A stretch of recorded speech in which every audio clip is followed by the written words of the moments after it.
Hello, WNBA fans. Welcome to our Game of the Week simulation for Week 3 with the Storm versus the Sparks here in Los Angeles. What I like about this game is that they've done pretty good the last few years with arenas. They've really made... See, I thought, dang it. See, I really thought I forced a good turnover there, but instead it was just a bad play, and I gave them an easy bucket there. Anyway, so what I like about this is this arena, it looks like the Staples Center, because if you've noticed the crowd is really dark. That's one thing in real life that seems different than most other arenas around the NBA or the WNBA, is that Los Angeles seems to want to like really dim the crowd and really brighten up the court. I don't know why that is. I don't know if that means it's better. Like here in where I'm at here in Salt Lake, Vivint Smart Home Arena, the Delta Center, it's a real bright, light gray kind of a concrete stadium. And so it seems bright and pleasant, but LA seems to want to keep it really dark, like you're in a matinee movie or something. Anyway, so that's just one little touch I like about the game. The other thing is that the lineups for this game are not quite correct. They're only about 80% correct because both teams you're missing a player. You've got no Chelsea Gray for the Sparks and no Crystal Langhorn starts for the Storm. She has started one game this season, but there's no Natasha Howard. That's the other big gripe I'm going to have with this game, is the way that it's released along with the NBA season, and there's no trades available for this game.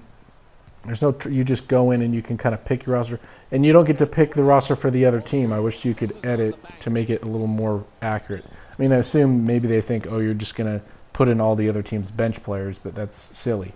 Anyway, so what I like about it is what I'm seeing is the defense. I upped it to All-Star because normally I play on like Pro, and it was way too easy on Pro. So it was a lot more competitive this game around. Now you can really force yourself into just bad shots like that, but you can also force the other team into traffic, and they miss what would seem like easy layups, but if you get them in traffic, you can really, especially if you let yourself get burned at the top of the key and you let their guard or their wing by you and let them into the paint, if you can get your defender back. Anyway, so what was I saying? Duh, silly. So the lineups aren't quite right, but what I like about this game is, or what I'm hoping for from next year from this game, is that we really see trades become available, and that they update the rosters. That's my biggest gripe, is that here it's the middle of the WNBA season is starting. NBA Live 19 won't come out for several more till after the season's over, basically. And I'd like to have seen more roster updates during the off season. Anyway, so that's just one thing I'm hoping for. So what I'm liking about both these teams, let's talk about some in real life situations here. This game that's going to be here on Thursday. Good steal there. Is that I want to see the Storm. I want to see how good they really are. They have gotten huge games out of Stewart and Lloyd. This duo is the best duo in the league. They are awesome. They're great. They're really coming in their own.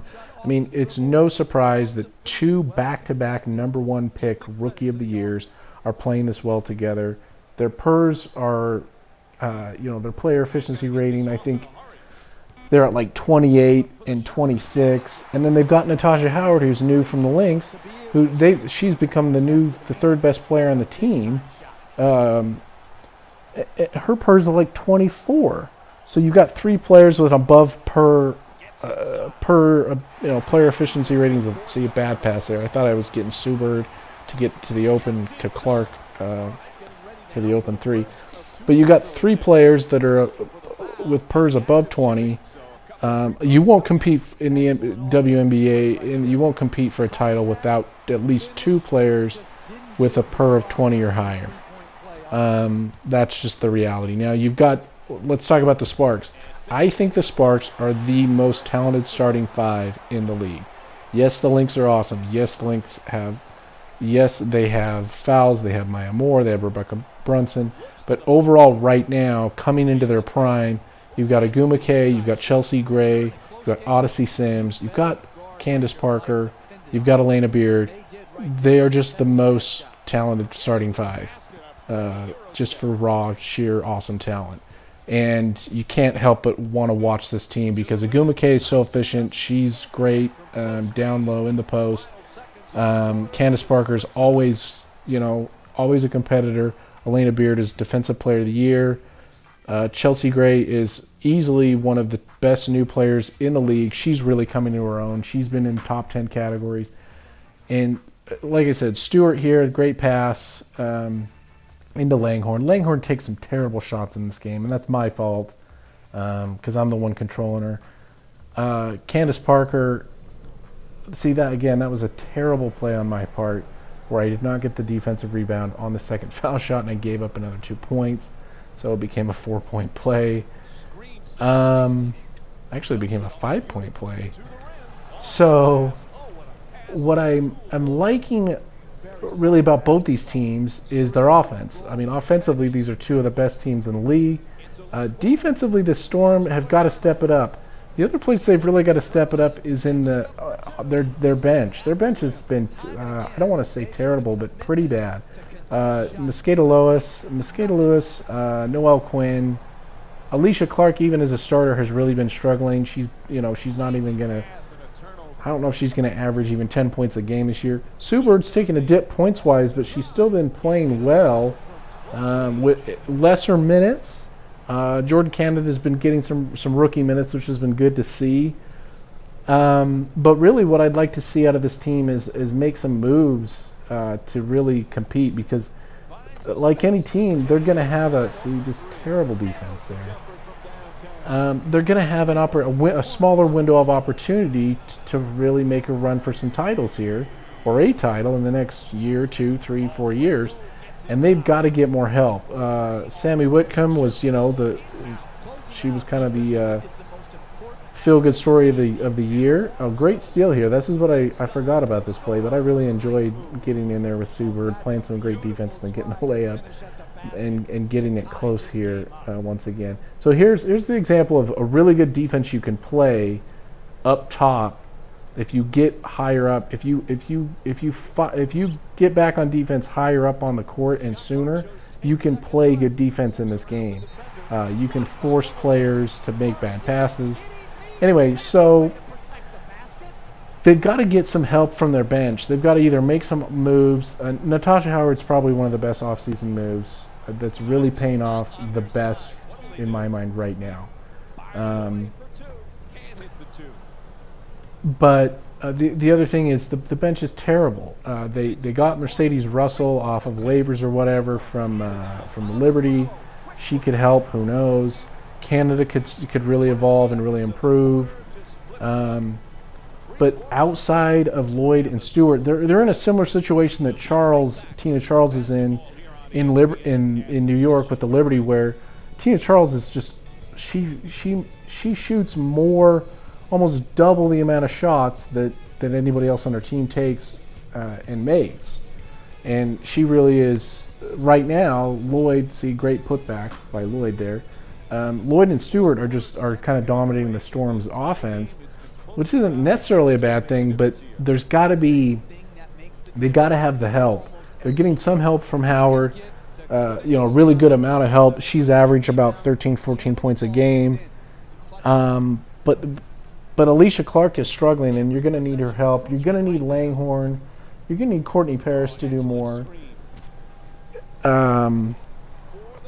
But again, the Sparks, the Storm, anything could happen. I mean, again, I think the Lynx are struggling, and the Sparks this could be a year for them to really get back in the finals and have a good opportunity, with maybe the Lynx starting to see a little bit of a drop-off here. I mean, it's early in the season, but from what I've seen, it doesn't look great. So, I mean, the Sun are awesome. They did lose to the Dream tonight. It was a tough game on the road. They kind of trailed pretty much most of the way. And Atlanta played good defense, and Sun didn't shoot well.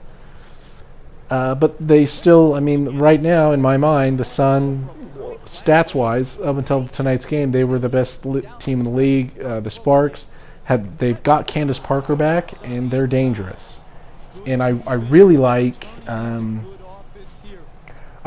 what Candace Parker's done coming back. But if you're looking at both of these teams, and you're wondering, are these the best teams of the Western Conference? I don't know. Right now, yes, but long term, can Seattle sustain the success that they've had? I don't know. We'll have to just wait and see. Now, I am excited because, like you've probably seen in my season previews videos, if you've ever watched them, go back. They're interesting. They're fun. I'm a big Mercury fan. I'm a big Storm fan. My mom's from Seattle originally. I've still got family there, and I'm hoping for success for this team. I'd love to see these guys do well. Again, this game, I do eke it out here, and it comes down to I just gotta hit my foul shots. But I thought this was a good sim. Do I think the Storm are going to win Thursday night against the Sparks? It's hit or miss. They have a chance, but I think the Sparks are going to bring it at home, and I think they're ready with Parker back. They're pretty much back to full strength. And like I said, they're the most talented starting five in the league, in my opinion. And if they stay healthy, they've got a real chance at another WNBA title. And I think what I want to see out of this game is some really good offense, because these two teams, I think they're the Sun, the Sparks, and the Storm. They're the three best offenses in the league right now. So I think it's a good. I hope it'll be a close game. I think it'll be a good game, and it'll be exciting to see what everyone can come out and do for both teams. So that's my video. I hope you guys enjoyed the Game of the Week simulation. Let me know in the comments who you're rooting for. Let me know who you think's going to win. Hope you guys enjoyed it, and we will see you next week. Thanks, guys. Bye.